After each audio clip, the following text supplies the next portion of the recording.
Hello friends, I'm going to read a book today called Ada's Violin.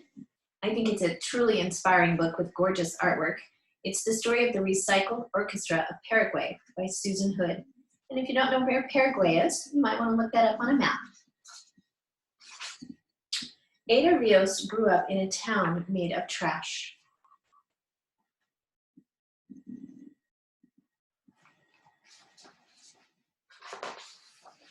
Every morning at dawn, Ada heard the first garbage trucks rumble and roll down the road to Catura. Beep, beep, beep. Backing into the landfill, they tipped their loads up and crash. The trash came tumbling down, 1,500 tons each day. That's 300,000 pounds of garbage every day. Ada and her friends watched as the gancheros, recyclers, scrambled, tearing into plastic bags with long-handled hooks, pushing aside moldy produce and grabbing anything they could recycle or sell. The going rates, 5 cents for a pound of cardboard, 10 cents for a pound of plastic.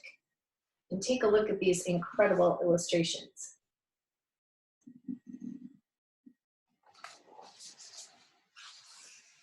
The noisy, stinking, sweltering slum was not the most nurturing neighborhood. Ada watched, eyes wide, but she didn't say much. And yet she liked to imagine each garbage truck was a box of surprises. One never knew what might be inside. Her father had found appliances, toys, perfumes, and antique watches. One woman even discovered a small box full of gold jewelry. Little did Ada know there was a bigger surprise waiting for her in the landfill.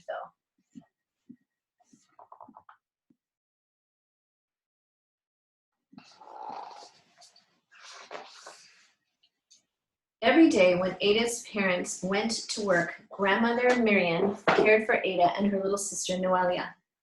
Grandma loved to sing rock and roll songs from the 60s. The girls grew up to the tunes of the Beatles, Simon and Garfunkel, and Creedence Clearwater Revival. Ada loved to sing too, but only when no one was listening. Ada's dad brightened the night with stories and songs of great musicians. He turned up the radio and pointed out the sounds each instrument made. Ada heard one above all the others, zing, with the strings of the violin.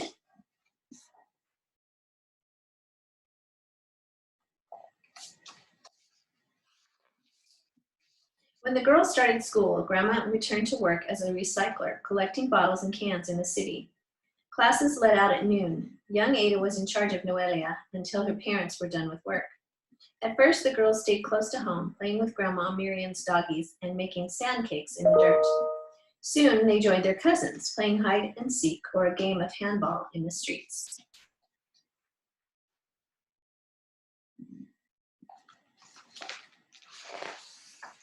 In time, they ventured farther afield, walking down to the bodega to get candy. But Ada noticed the teenagers hanging out in the alleys, grumbling about life in the landfill looming ahead. What would happen to them, to her little sister? She watched as the older kids turned to gangs and got into fights.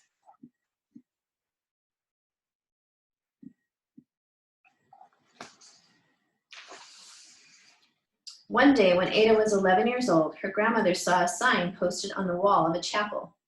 Violin, guitar, cello taught Saturdays at 8:00 a.m. Fabio Chavez.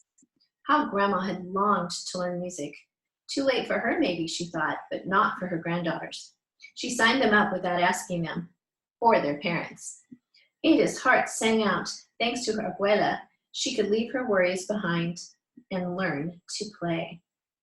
At the first class, the teacher, Fabio Chavez, had 3 guitars and 2 violins to share. Ada chose a violin right away, but 10 children had signed up. Frustrated, Ada and her friends found that there were not enough instruments to go around.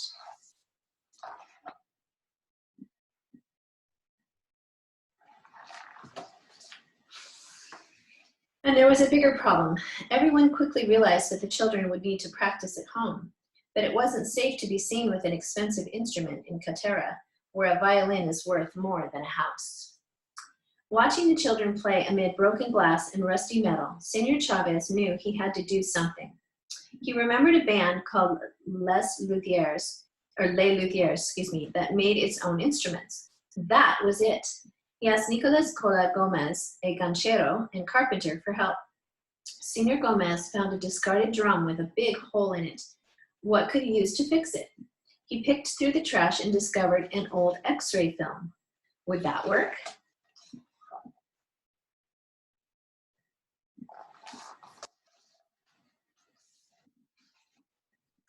It did. Senor Gomez kept experimenting and others like Tito Romero helped.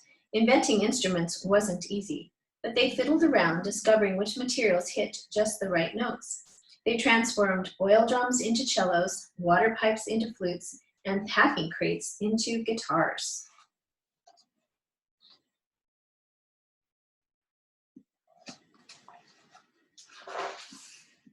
Soon there were enough instruments for all the children who wanted to play. Ada chose a violin made from an old paint can, an aluminum baking tray, a fork, and pieces of wooden crates. Worthless to thieves, it was invaluable to her. It was a violin of her very own.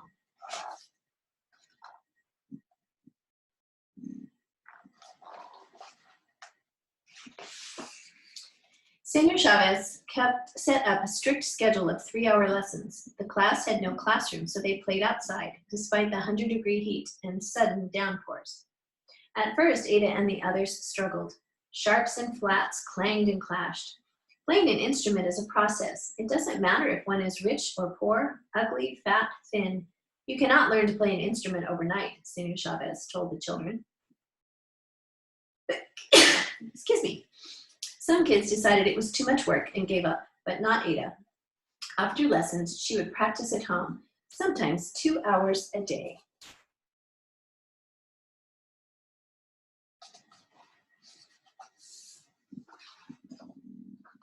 In time, the screeches, twangs, and tweets hit all the right notes.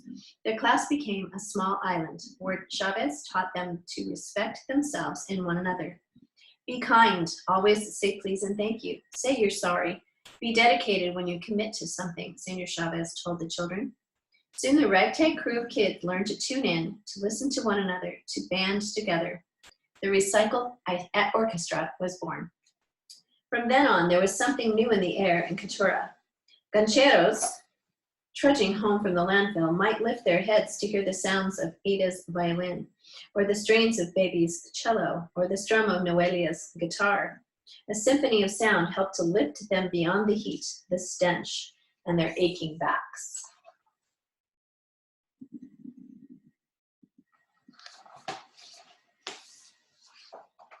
With her violin, Ada could close her eyes and imagine a different life.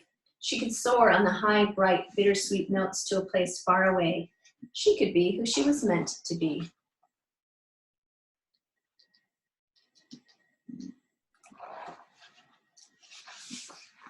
As Ada's skill grew, so did her confidence. Once timid, she now took center stage playing solos. She helped teach the younger children too. Her teachers and fellow students took note. When she was 12 years old, Ada was named a first violinist. Imagine, she was first at something. Shortly after, she and her 39 fellow musicians were invited to perform concerts in Catura and later in the nearby capital city of Asuncion. Word of this extraordinary orchestra spread. Soon they were asked to perform in other cities and even other countries.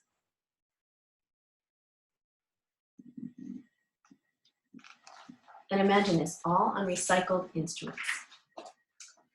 Ada and her friends flew on their first airplane, stayed in their first hotel, swam in the bright blue waters of Rio de Janeiro, sampled their first pastries and pineapple, and saw sights they never imagined.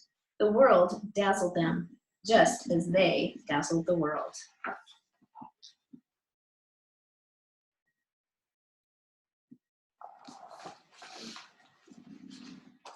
When Ada was 16, the orchestra received a very special invitation. They were asked to tour with a world-famous rock band. More than 35,000 people awaited them at their first concert stop in Bogota, Colombia. Ada was more than nervous. She didn't know how to enter or how to greet the audience. She went blank. She saw a giant stage with glaring lights and heard people screaming.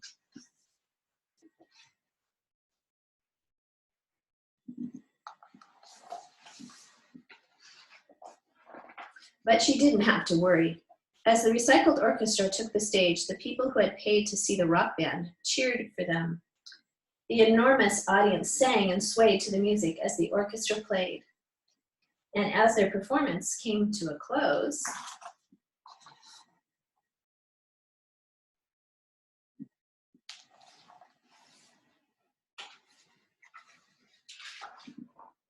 a crescendo of cheers, chants, and applause resounded across the park.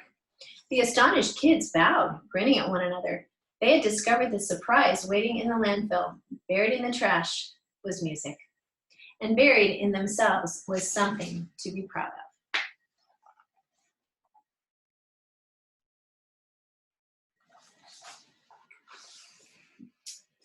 This is the author's note, which I think is very interesting. It says, "The world sends us garbage, we send back music." And the quote is from the band director, Fabio Chavez. Ada Rios' town, Catura, is the main garbage dump for the capital city of Asunción, Paraguay. It is one of the poorest slums in all of South America. More than 2,500 families, 20,000 people live there on less than $2 a day. Imagine that. They endure 14-hour days picking through the trash in the landfill to find things they can recycle and sell.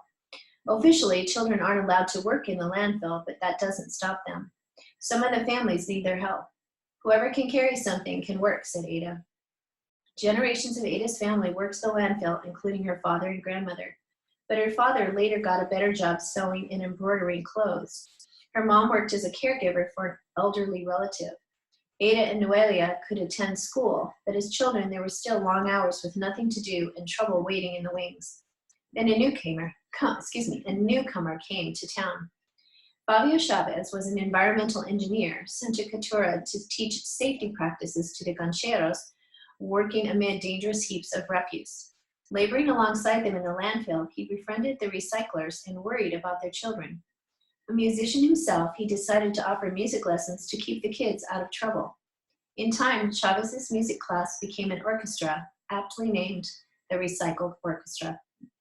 Concert invitations followed, but there were difficult roadblocks. Chavez discovered that the children didn't have any identity papers or even birth certificates required for travel. They had legally not been born. Chavez changed all that. Today, Ada and her friends have performed concerts all over the world, in Argentina, Brazil, Canada, Colombia, England, Germany, Japan, Mexico, Norway, Palestine, Spain, the United States, and more. They have toured with the rock band Metallica and played for world dignitaries, including Pope Francis. Money from the orchestra's concerts go back to Catura to help families rebuild their homes, their music school, and their lives. Not too long ago, we purchased a piece of land where we will build houses for 15 orchestra families, said Chavez. Ada has a new house there. This land is out of the flood zone. These families will never again have to face the evacuations that displace Catura villagers every year when the river rises. What started as music class for 10 kids has swelled to orchestral rehearsals for 200 students with more than 25 instructors. Chavez quit his ecology job to work with the orchestra full-time. Now plans are afoot to use the Recycled Orchestra's experiences as a model to help other children living on landfills around the world. And I just think this is so incredibly inspiring. There's a photo of some of the kids who are actually in the orchestra. And the quote is, "Music allowed us to connect with other people.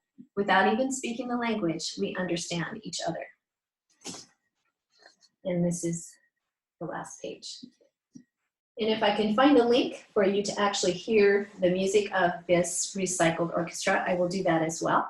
I hope you enjoyed this story today. I felt like it was very inspiring. Ada's Violin, the story of the Recycled Orchestra of Paraguay.